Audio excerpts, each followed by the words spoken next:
최근에 이 부동산 문제가 아주 심각한 양상을 갖다 보여주고 있고, 대통령 스스로도 이 부동산 이 투기 상황에 대한 인식을 펼쳐내고 민생의 최우선 과제가 부동산 투기를 잡는 데하고 이렇게 얘기를 하고 있습니다.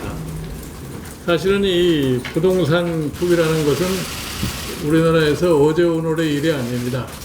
그 수십 년간에 걸쳐서 부동산 투기가 계속해서 이루어졌고, 그 투기가 이루어지는 과정에서 정부가 내놓은 정책이라는 것은 거의 천편일률적으로 거의 똑같은 정책을 내놓으면서도 아직도 부동산 정책에 대한 일관된 어떠한 이 조치가 취해지지 않고 있습니다. 특히 노무현 정부, 이 문재인 정부에 들어와 가지고서 부동산 정책이라는 것이 전부 갈짓자 형태를 갖다가 걷고 있는 것 같습니다. 뭐 이렇게도 해봐도 안 되고 저렇게도 해봐도 안 되고, 이제 그러니까 결국은 부동산 가격 인상에 대해서 국회 보고 이걸 어떻게 하라 이런 식으로 이제 대통령이 국회에다 책임을 미루는 것 같은데, 이거는 소위 정부의 부동산 정책에 대한 완전한 실패라는 것을 갖다가 솔직하게 시인하는 거라고 봅니다.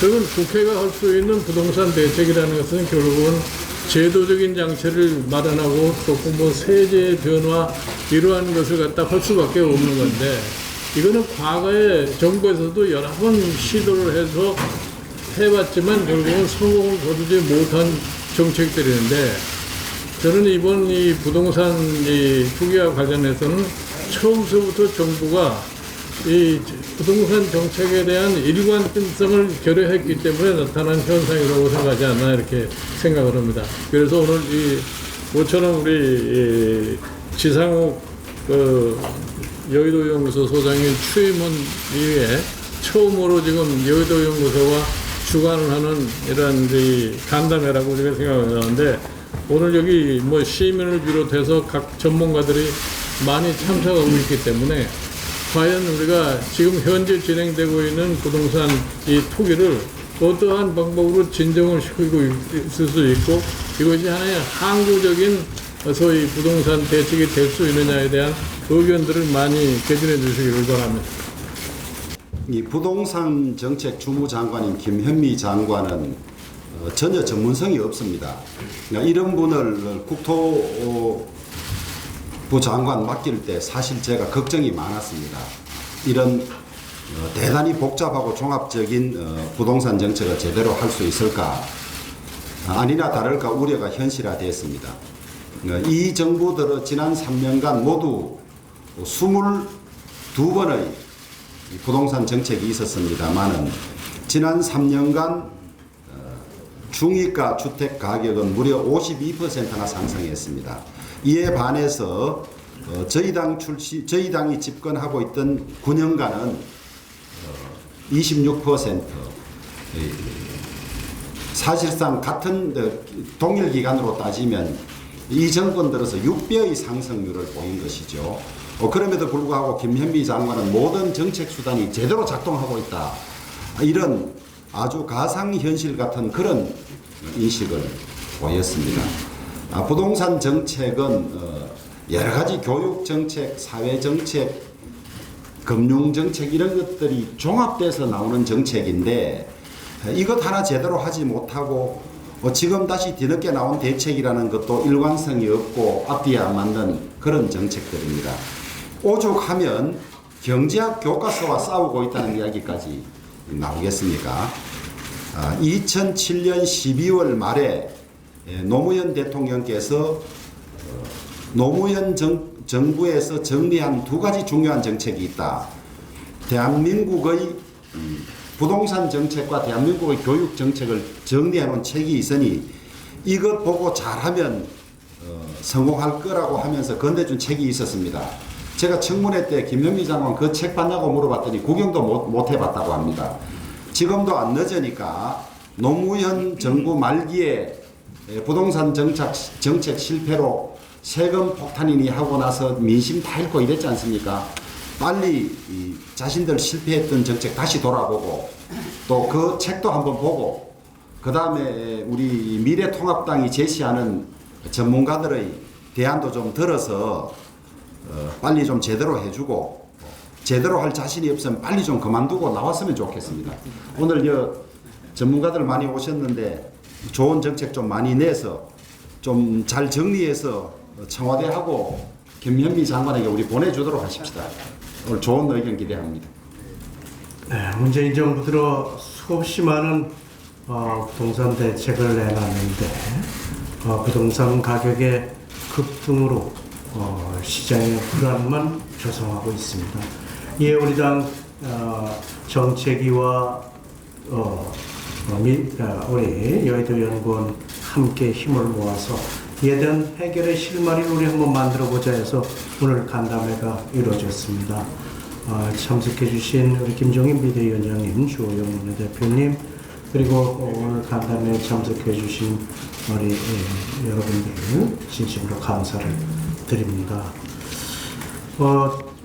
문재인 정부의 그 부동산 대책을 보면 부동산이 마치 집 같은 아파트, 집 아파트가 공급이 제한되어 있는, 공급이 안 되는 부증성의 그런 원칙을 갖는 그런 것으로 오인하는 것 아닌가 생각됩니다. 공급 대책은 안 나오고 수요 규제 대책만 계속 나옵니다. 또 문재인 정부는 이 주택 시장을 마치 이념 대립의 장으로 이렇게 보는 것 같습니다. 대통령께서는 국민과의 대화에서 과거 정부는 부동산을 경기 부양 정책으로 활용해 왔기 때문에 이렇게 부동산 가격이 집값이 올랐다. 그래서 이 문재인 정부에서는 반드시 부동산 가격을 잡겠다, 이런 발언도 이게 이념 대립의 그런 프레임에서 나온 말씀이라고 생각됩니다. 이런 프레임들이 부동산 시장을 완전히 왜곡시켜서 결국 국민을 고통으로 빠뜨린 것으로 생각됩니다. 문재인 정부에서 이렇게 집값을 잡겠다고 한 것이 진실인지 좀 의문이 증폭되고 있습니다. 진실로 집값을 잡겠다고 한다면 이제 3년간 수없는 대책을 내놔서 집값을 폭등시켜 왔는데, 집값을 폭등시키는 것이 목표가 아니라면 이젠 김현미 장관을 교체해야 될 때가 오지 않았나 생각됩니다. 교체가 오지 않는다면 고통받는 국민을 대신해서 우리 당에서 대안을 강구를 해나가겠다는 말씀을 드립니다. 우리 통합당은 국민들이 신뢰하고 예측할 수 있는 부동산 정책을 추진하겠습니다.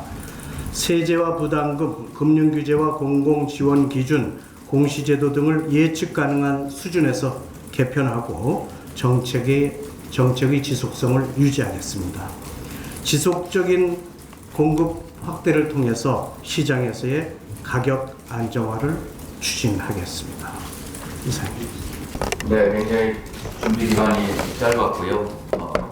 좀 시기에 맞춰서 하느라 바쁘신 와중에도 참여해주신 비대위원장님, 원내대표님, 또 함께 이 간담회를 주최해주신 정책위원장님, 또 외부에서 함께해주신 전문가, 또 시민대표님, 또 국회의원 선배님 여러분, 저는 조금 다른 측면에서 한두 가지만 말씀을 드리겠습니다.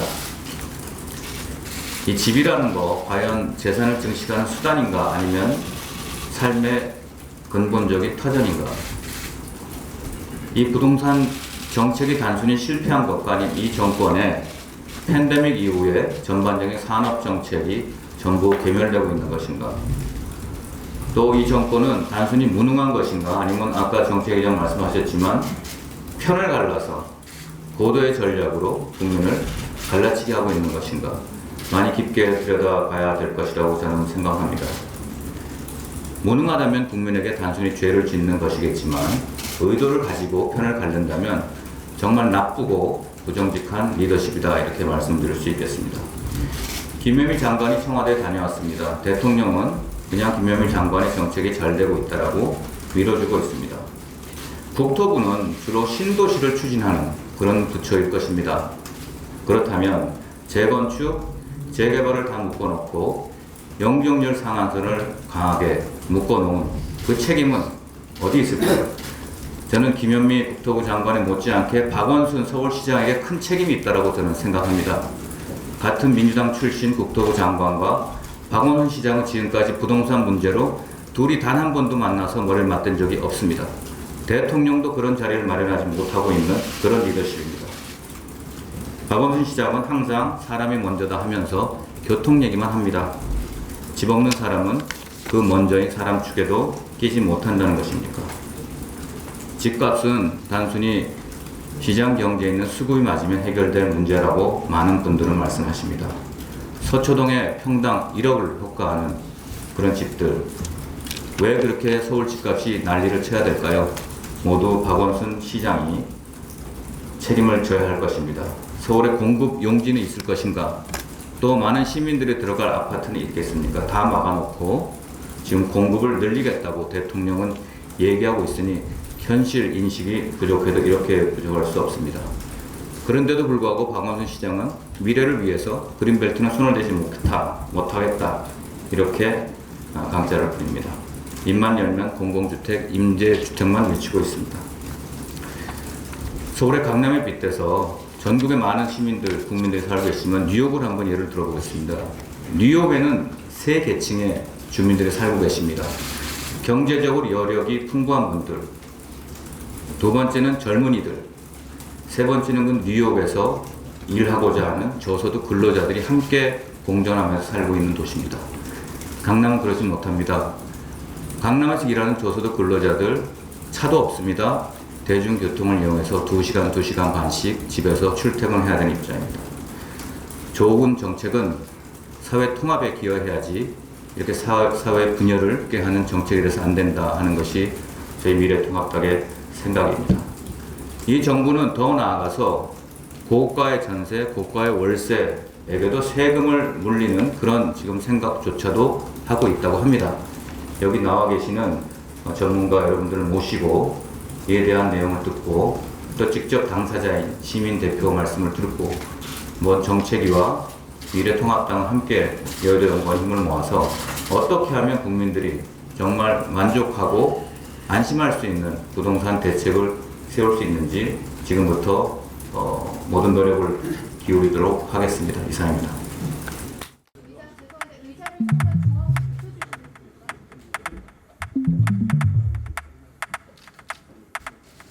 셋.